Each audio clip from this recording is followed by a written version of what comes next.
श्रीमद् भागवत महापुराण 9वां स्कंद 16वां अध्याय। परशुराम जी के द्वारा क्षत्रिय संहार और विश्वामित्र जी के वंश की कथा। श्री सुखदेव जी कहते हैं, परीक्षित, अपने पिता की यह शिक्षा भगवान परशुराम ने जो आज्ञा कहकर स्वीकार की। इसके बाद वे 1 वर्ष तक तीर्थ यात्रा करके अपने आश्रम पर लौट आए। एक दिन की बात है, परशुराम जी की माता रेणुका गंगा तट पर गई हुई थी। वहां उन्होंने देखा कि गंधर्वराज चित्ररथ कमलों की माला पहने अप्सराओं के साथ विहार कर रहा है। वे जल लेने के लिए नदी तट पर गई थी, परंतु वहां जल क्रीड़ा करते हुए गंधर्व को देखने लगी और पतिदेव के हवन का समय हो गया है, इस बात को भूल गई। उनका मन कुछ कुछ चित्ररथ की ओर खिंच भी गया था। हवन का समय बीत गया, यह जानकर वे महर्षि जमदग्नि के शाप से भयभीत हो गई और तुरंत वहां से आश्रम पर चली आई। वहां जल का कलश महर्षि के सामने रखकर हाथ जोड़ खड़ी हो गई। जमदग्नि मुनि ने अपनी पत्नी का मानसिक व्यभिचार जान लिया और क्रोध करके कहा, मेरे पुत्रों, इस पापिनी को मार डालो। परंतु उनके किसी भी पुत्र ने उनकी वह आज्ञा स्वीकार नहीं की। इसके बाद पिता की आज्ञा से परशुराम जी ने माता के साथ सब भाइयों को भी मार डाला। इसका कारण था, वे अपने पिताजी के योग और तपस्या का प्रभाव भली भांति जानते थे। परशुराम जी के इस काम से सत्यवती नंदन महर्षि जमदग्नि बहुत प्रसन्न हुए और उन्होंने कहा, बेटा, तुम्हारी जो इच्छा हो वर मांग लो। परशुराम जी ने कहा, पिताजी, मेरी माता और सब भाई जीवित हो जाए तथा उन्हें इस बात की याद न रहे कि मैंने उन्हें मारा था। परशुराम जी के इस प्रकार कहते ही जैसे कोई सोकर उठे, सबके सब अनायास ही सकुशल उठ बैठे। परशुराम जी ने अपने पिताजी का तपोबल जानकर ही तो अपने सुहृदों का वध किया था। परीक्षित, सहस्त्रबाहु अर्जुन के जो लड़के परशुराम जी से हार कर भाग गए थे, उन्हें अपने पिता के वध की याद निरंतर बनी रहती थी। कहीं एक क्षण के लिए भी उन्हें चैन नहीं मिलता था। एक दिन की बात है, परशुराम जी अपने भाइयों के साथ आश्रम से बाहर वन की ओर गए हुए थे। यह अवसर पाकर वैर साधने के लिए सहस्त्रबाहु के लड़के वहां आ पहुंचे। उस समय महर्षि जमदग्नि अग्निशाला में बैठे हुए थे और अपनी समस्त वृत्तियों से पवित्र कीर्ति भगवान के ही चिंतन में मग्न हो रहे थे। उन्हें बाहर की कोई सुध न थी। उसी समय उन पापियों ने जमदग्नि ऋषि को मार डाला। उन्होंने पहले से ही ऐसा पापपूर्ण निश्चय कर रखा था। परशुराम की माता रेणुका बड़ी दीनता से उनसे प्रार्थना कर रही थी, परंतु उन सबों ने उनकी एक न सुनी। वे बलपूर्वक महर्षि जमदग्नि का सिर काटकर ले गए। परीक्षित, वास्तव में वे नीच क्षत्रिय अत्यंत क्रूर थे। सती रेणुका दुख और शोक से आतुर हो गई। वे अपने हाथों अपनी छाती और सिर पीट पीट कर जोर जोर से रोने लगी। परशुराम, बेटा परशुराम, शीघ्र आओ। परशुराम जी ने बहुत दूर से माता का हा राम यह करुण क्रंदन सुन लिया।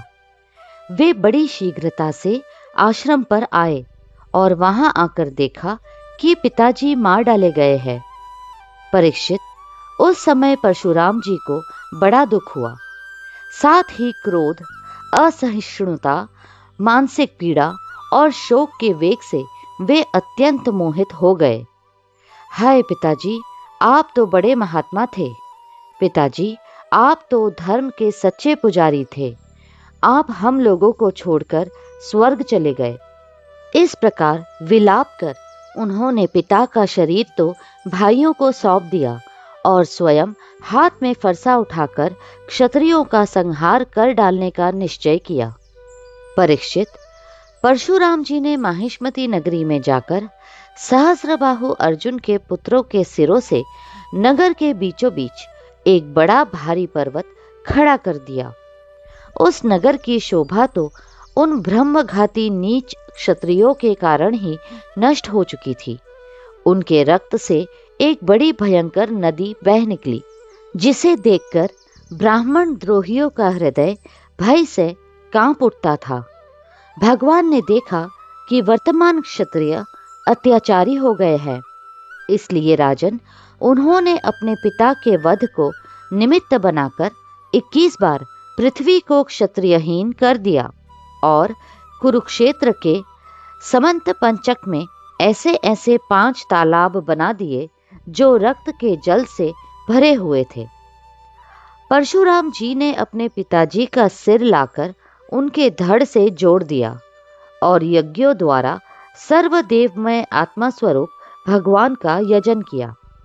यज्ञों में उन्होंने पूर्व दिशा होता को, दक्षिण दिशा ब्रह्मा को, पश्चिम दिशा अध्वर्यु को और उत्तर दिशा सामगान करने वाले उद्गाता को दे दी। इसी प्रकार अग्निकोण आदि विदिशाएं ऋत्विजों को दी, कश्यप जी को मध्य भूमि दी, उपद्रष्टा को आर्यवर्त दिया था। दूसरे सदस्यों को अन्यान्य दिशाएं प्रदान कर दी। इसके बाद यज्ञांत स्नान करके वे समस्त पापों से मुक्त हो गए और ब्रह्म नदी सरस्वती के तट पर मेघ रहित सूर्य के समान शोभायमान हुए। महर्षि जमदग्नि को स्मृति रूप संकल्पमय शरीर की प्राप्ति हो गई। परशुराम जी से सम्मानित होकर वे सप्त ऋषियों के मंडल में 7वें ऋषि हो गए। परीक्षित, कमल लोचन जमदग्नि नंदन भगवान परशुराम आगामी मनवंतर में सप्तर्षियों के मंडल में रहकर वेदों का विस्तार करेंगे। वे आज भी किसी को किसी प्रकार का दंड न देते हुए शांत चित्त से महेंद्र पर्वत पर निवास करते हैं। वहां सिद्ध गंधर्व और चारण उनके चरित्र का मधुर स्वर से गान करते रहते हैं। सर्वशक्तिमान विश्वात्मा भगवान श्री हरि ने इस प्रकार भृगुवंशियों में अवतार ग्रहण करके पृथ्वी के भारभूत राजाओं का बहुत बार वध किया। महाराज गाधी के पुत्र हुए प्रज्वलित अग्नि के समान परम तेजस्वी विश्वामित्र जी। उन्होंने अपने तपोबल से क्षत्रिय तत्व का त्याग करके ब्रह्म तेज प्राप्त कर लिया। परीक्षित, विश्वामित्र जी के 100 पुत्र थे। उनमें बिचले पुत्र का नाम था मधुछंदा, इसलिए सभी पुत्र मधुछंदा के ही नाम से विख्यात हुए।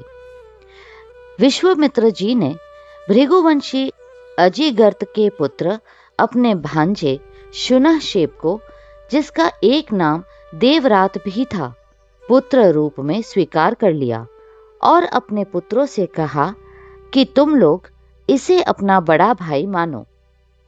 यह वही प्रसिद्ध भृगुवंशी शुनहशेप था जो हरिश्चंद्र यज्ञ में यज्ञ पशु के रूप में मोल लेकर लाया गया था। विश्वामित्र जी ने प्रजापति वरुण आदि देवताओं की स्तुति करके उसे पाश बंधन से छुड़ा लिया था। देवताओं के यज्ञ में यही शुनहशेप देवताओं द्वारा विश्वामित्र जी को दिया गया था। अतः देवैः रातः, इस व्युत्पत्ति के अनुसार गाधी वंश में यह तपस्वी देवरात के नाम से विख्यात हुआ। विश्वामित्र जी के पुत्रों में जो बड़े थे, उन्हें शुनहशेप को बड़ा भाई मानने की बात अच्छी ना लगी। इस पर विश्वामित्र जी ने क्रोधित होकर उन्हें शाप दे दिया कि दुष्टों, तुम सब म्लेच्छ हो जाओ। इस प्रकार जब 49 भाई म्लेच्छ हो गए, तब विश्वामित्र जी के बिचले पुत्र मधुछंदा ने अपने से छोटे 50 भाइयों के साथ कहा, पिताजी, आप हम लोगों को जो आज्ञा करते हैं हम उसका पालन करने के लिए तैयार है। यह कहकर मधुचंदा ने मंत्र दृष्टा शुनशेप को बड़ा भाई स्वीकार कर लिया और कहा कि हम सब तुम्हारे अनुयायी छोटे भाई हैं। तब विश्वामित्र जी ने अपने इन आज्ञाकारी पुत्रों से कहा, तुम लोगों ने मेरी बात मानकर मेरे सम्मान की रक्षा की है, इसलिए तुम लोगों जैसे सुपुत्र प्राप्त करके मैं धन्य हुआ। मैं तुम्हें आशीर्वाद देता हूँ कि तुम्हें भी सुपुत्र प्राप्त होंगे। मेरे प्यारे पुत्रों, यह देवरात शुनशेप भी तुम्हारे ही गोत्र का है, तुम लोग इसकी आज्ञा में रहना। परीक्षित, विश्वामित्र जी के अष्टक, हारित, जय और क्रतुमान आदि और भी पुत्र थे।